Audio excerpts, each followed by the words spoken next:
Welcome to Stuff You Missed in History Class, a production of iHeartRadio.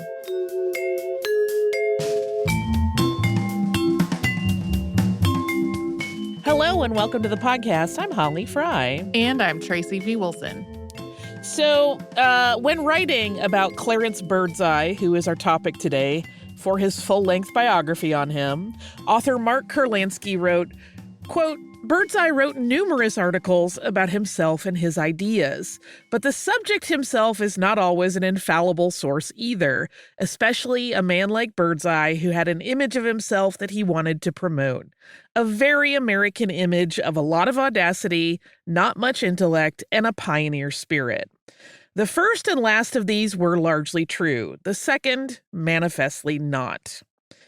But regardless of whether he fudged some details in his life story to make it more appealing, Clarence Birdseye, who eventually went by Bob, and we'll mention that in the episode, really changed the way that people thought about and prepared food in the 20th century.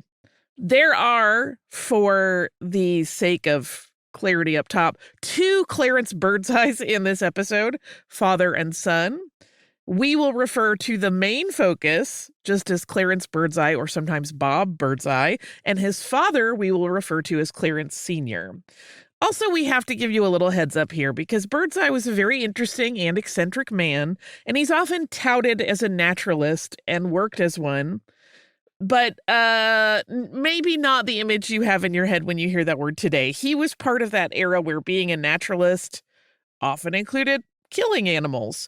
We're not lingering on any of that, but he did a lot of things that would be seen as deeply problematic by today's standards, particularly regarding animal cruelty. So just know that going into this episode.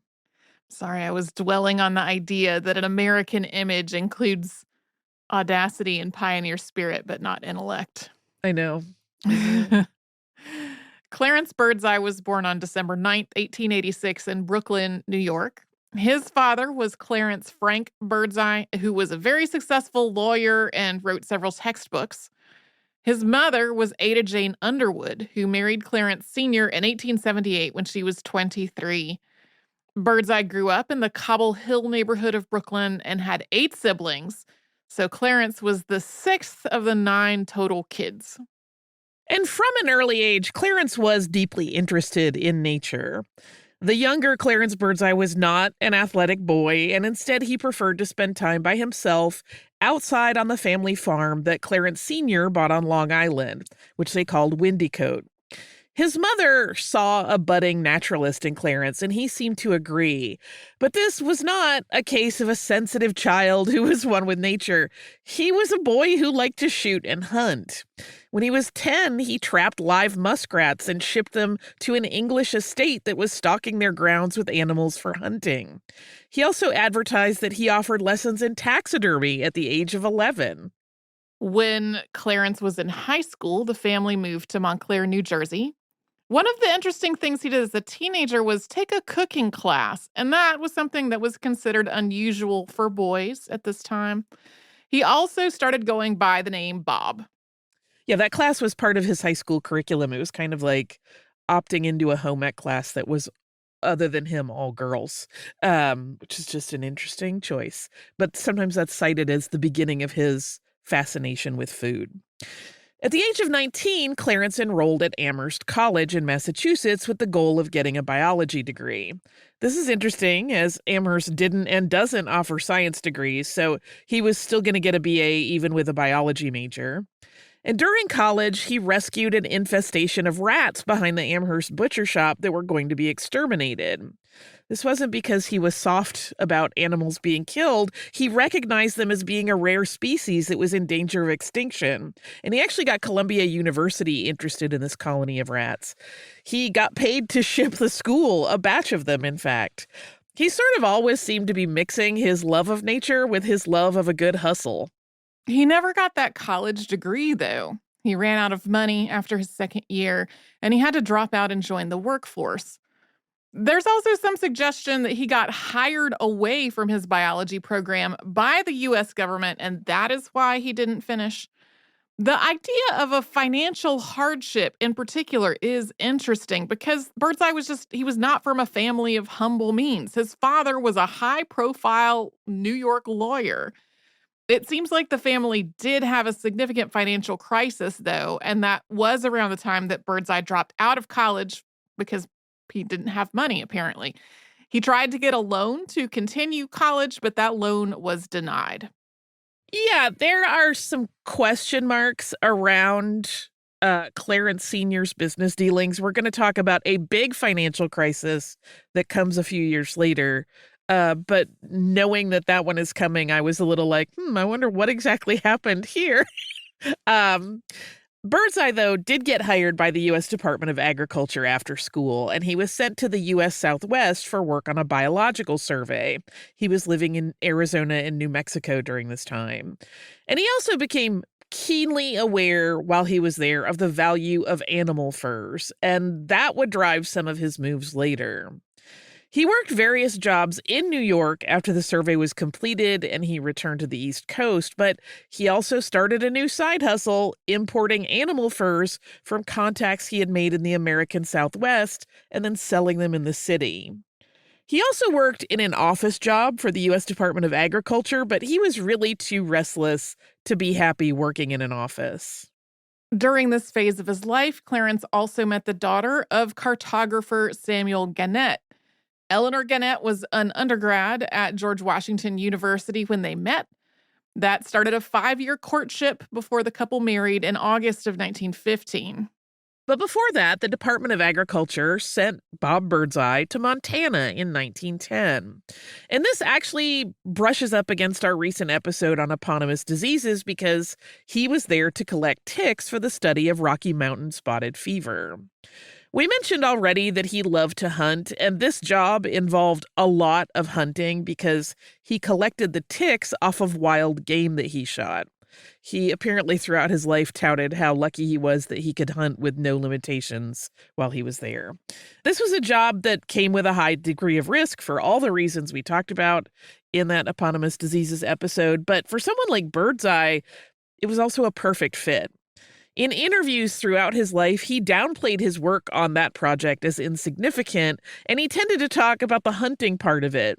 But he is recognized as being hugely important to the study of it that enabled treatments to be developed. Among other things, he wrote a report with recommendations on how to control the spread of Rocky Mountain spotted fever titled Some Common Mammals of Western Montana in Relation to Agriculture and Spotted Fever. After the study, he stayed in Montana, and he continued to trap animals to eliminate predators for the local farmers.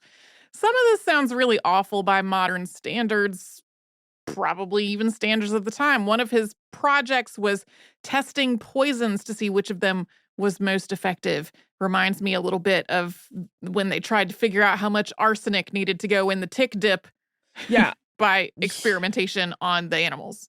Yeah. In 1912, Birdseye moved on to a new assignment in Labrador on the eastern coast of Canada, although at the time, Newfoundland and Labrador were not part of Canada yet. Really, this assignment was an invitation proffered by Wilfred Grenfell, a British-born medical missionary. Grenfell had been working in Labrador for years by this point. He worked to develop the availability of medical care and other necessities to areas that were sparsely populated and depended on fishing and trapping for food and for income. And he needed help in this work, and this was exactly the kind of job that Birdseye was drawn to. So it was a great fit, and these two men reportedly got along really, really well.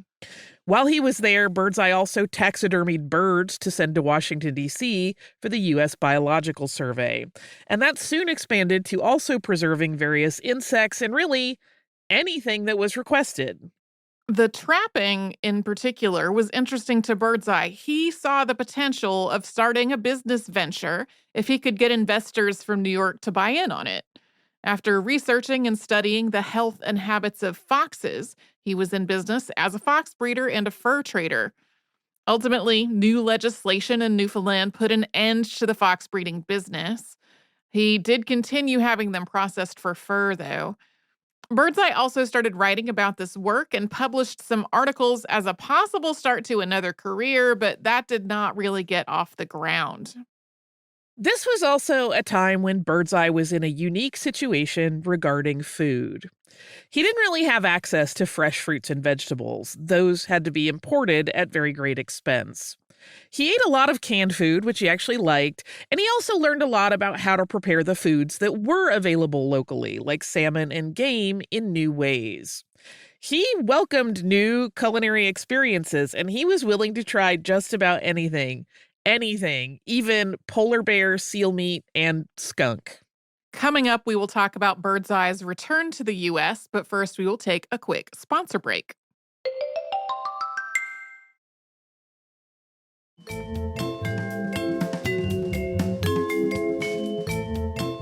Birdseye returned to the U.S. in 1915, and at that point, he felt like he had made enough money through his fur business that he was ready to truly start a life with his beloved Eleanor. So once the pair got married, Bob and Eleanor planned to travel to Labrador together. This was an adjustment for Eleanor, but she completely rolled with it, and she learned all the skills needed to survive in the wintry climate. By the time their first winter there was over, Eleanor was pregnant, and they returned to New York. Bob actually went back to Labrador pretty quickly after making sure that Eleanor's needs were taken care of. The couple had made a plan. She was going to have the baby in New York, and then she would travel to Labrador once the baby was old enough to go on the journey. Their son Kellogg was born on September 6th, and by mid-October, he and Eleanor were headed north and settled into family life in the cold.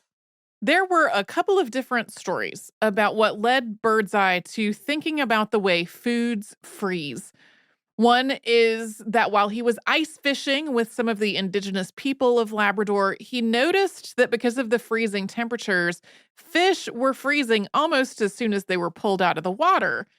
The fish would then be stored that way, and he marveled at how fresh they tasted when they were thawed and cooked later. Another version of this is that the people who lived there were freezing their food for the harsh winters when the fresh fruits and vegetables would be less accessible.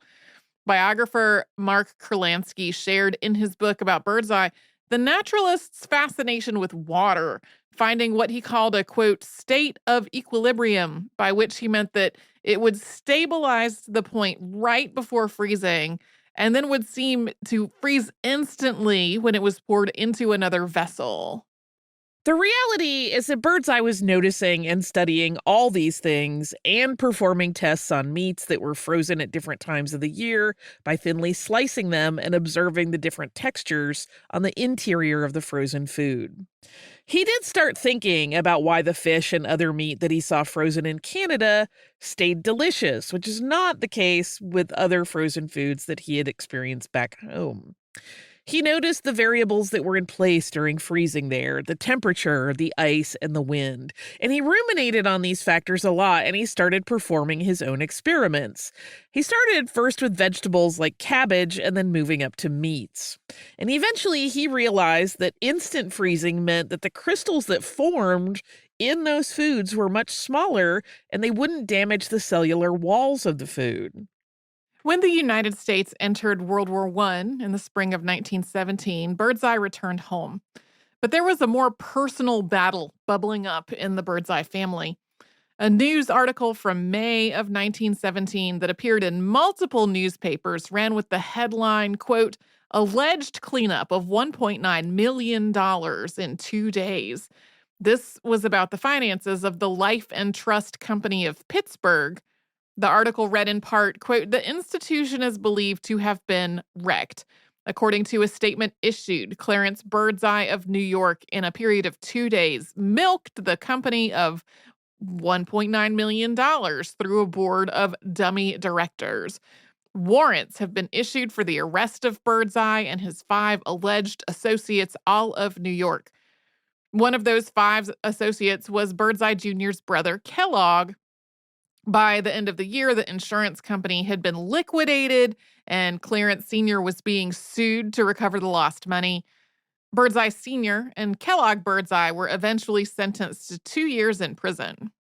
Yeah, just in case it's not obvious, the Kellogg name was popular in the Birdseye family. Both Clarence the younger Clarence's brother and his son were named Kellogg. Birdseye Jr. was never particularly interested in the worlds of finance and law like his father and brother, and we don't actually know what his personal feelings about all these legal troubles were. We'll talk about it some more behind the scenes, but this was not an openly demonstrative person, so we really don't have a lot of insight about how he felt about much of anything. It is possible that he wanted to distance himself from the entire situation. He and Eleanor and their young son chose to move to Washington, D.C. as this was going on, which was close to her family rather than his. When they were there, Birdseye first worked for a construction company, and then he moved on to the U.S. Housing Corporation, and then another shift to work for the U.S. Fisheries Association. Working for the fisheries made Birdseye once again focus on frozen food because part of the work of the Fisheries Association was looking at ways to improve the shipping of fish. As Bob Birdseye investigated the industry, he was appalled at how sloppy things were in terms of production and sanitation. He thought he could do better and ensure that clean, fresh-tasting fish made it to consumers' tables. Initially, he focused his work on packaging, and he developed a shipping container to keep fish cold in transit. But it was not as effective as he hoped. And he started to contemplate the things that he had noticed and studied when he was living in Labrador. In 1922, he quit his job to start working full-time on developing his ideas for food freezing techniques. This was a huge gamble. At this point, he and Eleanor had 2 kids, and they had another on the way. Birdseye was not the first person to work on freezing food for the consumer market, and specifically not fish. But previous efforts tended to have a bad, grainy texture. Frozen food did not have good associations on the consumer market at this point, even with other inventors also trying to figure out fast freezing. In 1923, Birdseye drummed up investors to start his first frozen food company. This venture was focused on the food he had gained expertise in through his various jobs in the preceding years, exclusively fish. Birdseye Seafood opened its door in Lower Manhattan that same year. He once again focused on packaging, but he realized that innovating the container for the fish wasn't really going to solve the problems that were facing the industry. He had to rethink the freezing process on a large scale. In 1924, he was granted a patent for his food freezing machine. His basic process flash froze foods, which were already packed into waxed cardboard packaging. This packaged food would run through a pressurized space between 2 frozen plates. The process enabled the foods to be frozen so quickly that they didn't develop water crystals in them, which was part of what helped them retain their original fresh flavor.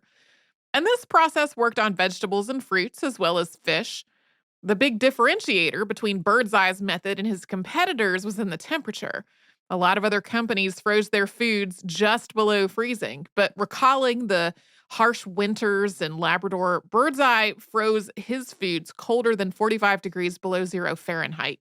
His patent, titled Method of Preserving Piscatorial Products, which I love, makes clear that the benefit is to consumers that are not in close proximity to fresh seafood, stating, quote, "Of great importance is the fact that the ability to freeze fish without in any way adversely affecting it as an article of food makes it possible to supply this highly desired commodity to inland points far removed from the greater rivers and the oceans where the fish is caught." Soon, he actually had another patent for the cartons that he was using in the process. But though this was all clearly innovative, it was a huge step forward for frozen foods. It did not meet with success. In an echo of the abrupt end to his college education, he just ran out of money. But this time, Birdseye had insurance. Literally, he had cashed out his life insurance policy for more money so that he could keep working on his frozen seafood company. It also didn't sustain the company, though, and as 1925 loomed, the money once again ran out. This time, he sold his house and he moved the family to Gloucester, Massachusetts, to be in a port city with a busy fishing industry. He and Eleanor also had a 4th child during this financially precarious time. Yeah, he basically was like, I'm going to keep going, so let's sell our house. And let's go to Gloucester. He clearly had a vision. Things didn't luckily stay precarious for terribly long, though, because Birdseye got several high-profile investors, including J.P. Morgan, to fund a new venture. This time, he was not planning on opening a storefront to offer his frozen food product. Bob Birdseye was planning to create machines to sell to the food processing industry. By this point, the legal problems that Clarence Sr. and his brother Kellogg had been involved in had more or less been resolved, and for the first several years of this new venture, Kellogg became the vice president of Bob's new company. The new facility that he built was customized to handle the process that Birdseye had invented, and he named this new enterprise General Seafoods Corporation. And there, he worked constantly to innovate what frozen food could be. This was an expansive effort that worked to innovate the entire seafood industry, not just in freezing, but in packaging, and even prepping the product before freezing. The idea of a fish already scaled and filleted before it was frozen for an easy consumer use didn't really exist before Birdseye worked with engineers to develop the machines that could perform those tasks. Yeah, he had a scaler and a fish filleter. He just invented so many pieces of this process. In 1927, he filed for another patent, method of preparing food product, which he touted as follows, quote, "A method of freezing which requires more than a very short space of time, for freezing impairs the natural qualities and flavors of comestibles. In the case of fish or meat, for instance, slow freezing disrupts the cells of the animal tissue, with loss of the pristine qualities and flavors and rapid deterioration after thawing. By my new method, I am able, by means which are economical and commercially practical, not only to effect any desired degree of refrigeration, but to quick freeze a comestible into a compacted frozen block, having comparatively fewer spaces in which the pristine qualities and flavor of the comestible are retained and remain unimpaired for a substantial period after the block has been thawed."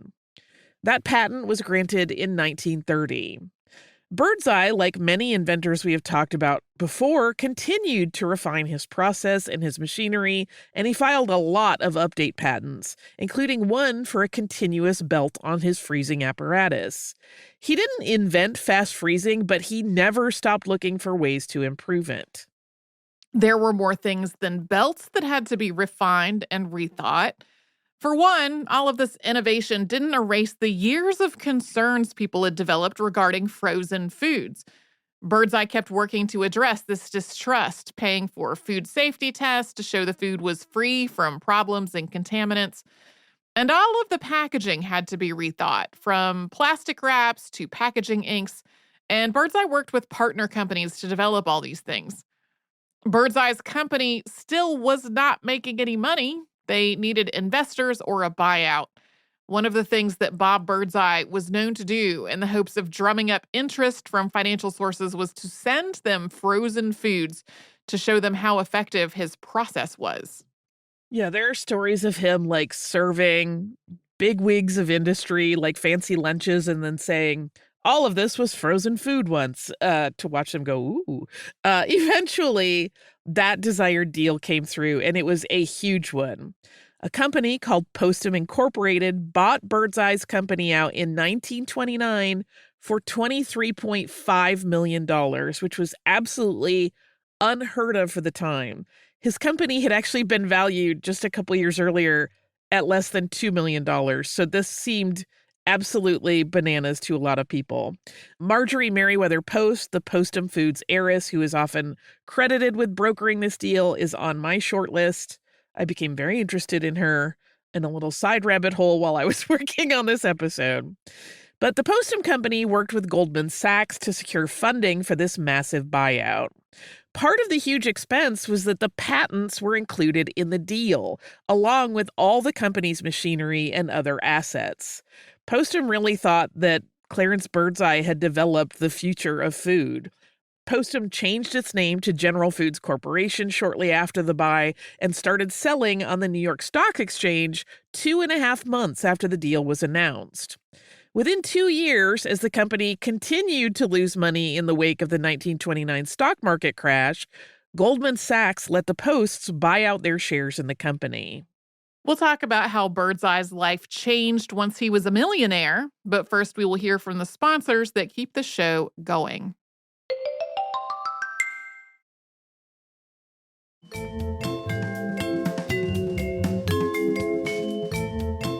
Clarence Birdseye maintained a role in the General Foods Corporation after the buyout, working as president of the division that retained the name Birdseye Frosted Foods.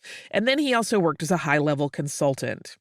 Because of the timing of that buyout, he managed to weather the Great Depression quite well, as he had a steady salary with the company and he was able to continue his work developing new areas of the frozen food market. He also built himself a beautiful new house in the early 1930s while most people were struggling. He continued to hunt game because he loved it, sometimes shooting things right from his porch, although he was certainly wealthy enough to not need to hunt for food. He also managed to keep a couple dozen other people employed in his lab at a time when jobs were really sparse. A lot of the techniques used in the frozen food industry today were initially worked out in his Gloucester lab, like keeping fruit from browning by using ascorbic acid. Yeah, it's just vitamin C. What the Postum Company had brought to that huge deal that Birdseye had never really managed well on his own was advertising and public relations. Over the course of several years immediately after the buyout, newspapers started running stories about a new quick freezing process that kept foods tasting fresh. The Baltimore Sun, for example, ran a piece in November of 1929 titled "Food That is Fresh Though Frozen. New Preserving Process Aims to Maintain Cell Structure." Already, the tide was turning in the way frozen food was perceived, as evidenced by this passage from the article. Quote, "The quick freezing principle seems so simple and its advantages so great that one's imagination need not be stretched at all to visualize many startling outgrowths of its adoption of fresh food distributing agencies. With the airplane to furnish quick transportation and the light, practicable packages possible where no refrigerant is required, the range of fancy fresh meats and fruits made available to centers of population is vastly expanded." You heard that right. At the time, there was a belief that the food packaging could be all that was needed to keep the frozen food ice cold. That same article notes, quote, "It is asserted the excessive coldness of the food packaging itself makes it possible to hold it for days without icing or other refrigerant. Mere packing an insulated, nearly airtight container, such as a sealed corrugated pasteboard carton, is all that is necessary to assure first-class condition for long periods." We know that was wrong, but at the time it seemed feasible. Even with the PR know-how of the Postum team, frozen food still had a slow acceptance rate.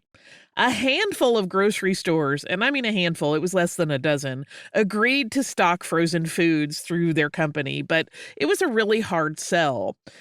Customers came in and they asked a lot of questions, but purchases were a lot less frequent. Over time, though, the numbers crept up, but General Foods spent a lot of money to get those numbers, including supplying the costly refrigerated cases that the food could be stocked in. Those cases cost $1,500 each.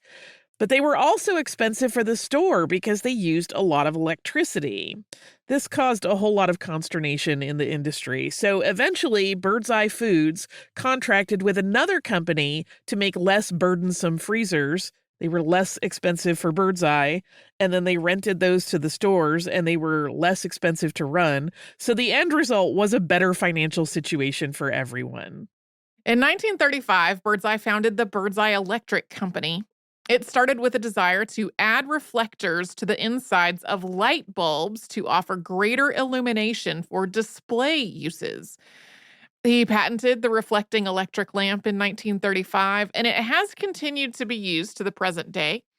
He sold the electrical company to Wabash Appliance Corporation in 1939.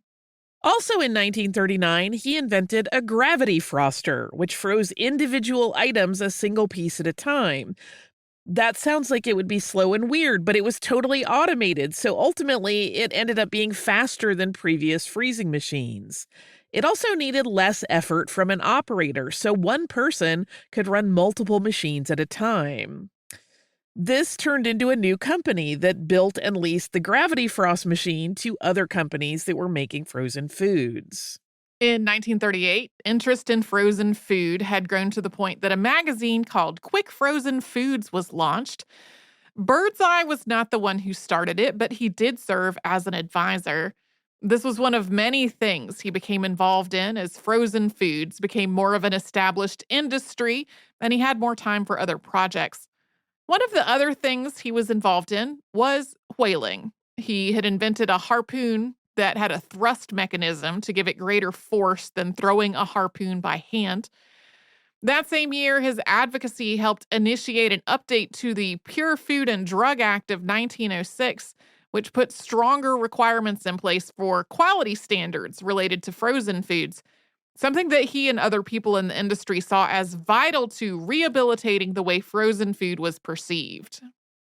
Birdseye once again innovated the way frozen foods were offered in 1944. At that point, he started exploring refrigerated train cars as a way to ship foods. He ended up leasing boxcars that the Birdseye Frozen Food Company could pack and prep. This was a huge moment in the way frozen foods were handled because it made it possible for companies like Birdseye to vastly expand their customer territory, and it inspired a lot of other companies to start thinking about similar initiatives. In 1949, he started working on dehydrating foods. This work started out simply, just with a hot plate flipped to be an overhead heater for some cubed bread and an electric fan blowing on the cubes at the same time. From those basic beginnings, he started to combine various methods being employed by other people working in the field to fine-tune his, quote, anhydrous food preparation over the course of 6 years. He started a company and marketed it and got some interest, but the novelty kind of wore off, and Birdseye recognized that it would take a massive effort to get anhydrous food to be anywhere near as successful as frozen food. He turned his focus to other things, including Holly's beloved topic of hydroponics. He was one of the early proponents of the idea that cities like New York could produce all the food plants they needed if they converted the rooftops to hydroponic gardens. But at this point, Birdseye was also starting to slow down. He developed angina, and he was encouraged to relax and stop his constant busy ways for the benefit of his heart health. This is actually the opposite of what people with angina would be told today, but at the time, that's what the medical advice was. So this resulted in an interest in gardening, which his wife Eleanor was already very interested in. The couple ended up co-authoring a book titled Growing Woodland Plants in 1951. Over his life, Birdseye was granted hundreds of patents, almost 300. Some of these were improvements to existing inventions, but others were ventures into areas that were completely separate from his food processing work. In the early 1950s, Birdseye started working on another project, which was making paper, but not in any way that it had been made before. He was working on a way to make paper pulp using leftover cane stalk scrap that remained after sugar production. He got a financial backer, which was W.R. Grace and Company, who produced sugar. This resulted in a late-in-life move for Bob and Eleanor. They went to Peru, where the Grace Company had huge sugarcane fields and had built a paper plant.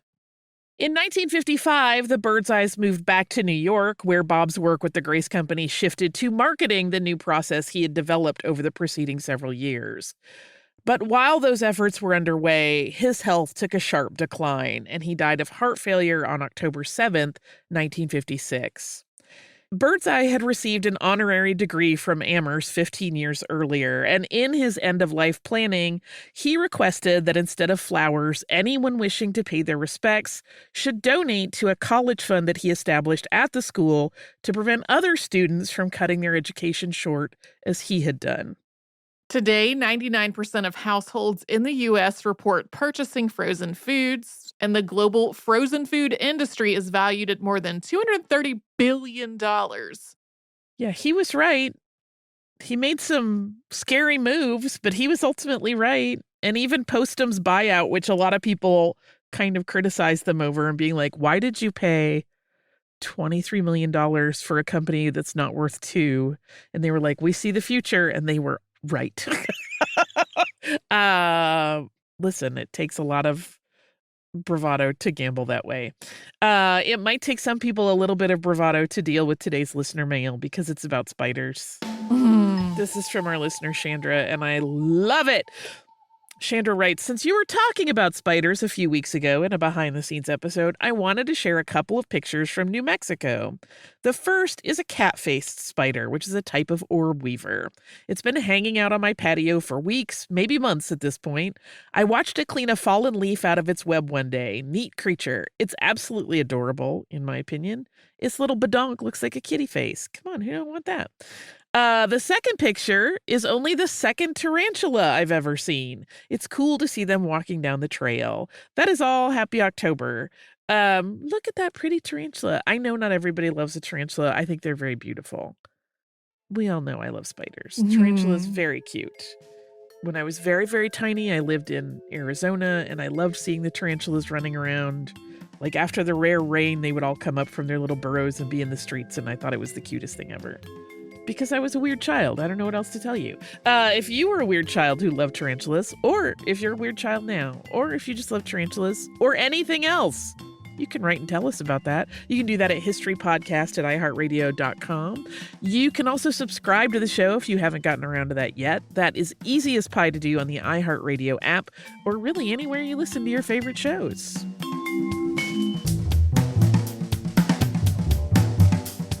Stuff You Missed in History Class is a production of iHeartRadio. For more podcasts from iHeartRadio, visit the iHeartRadio app, Apple Podcasts, or wherever you listen to your favorite shows.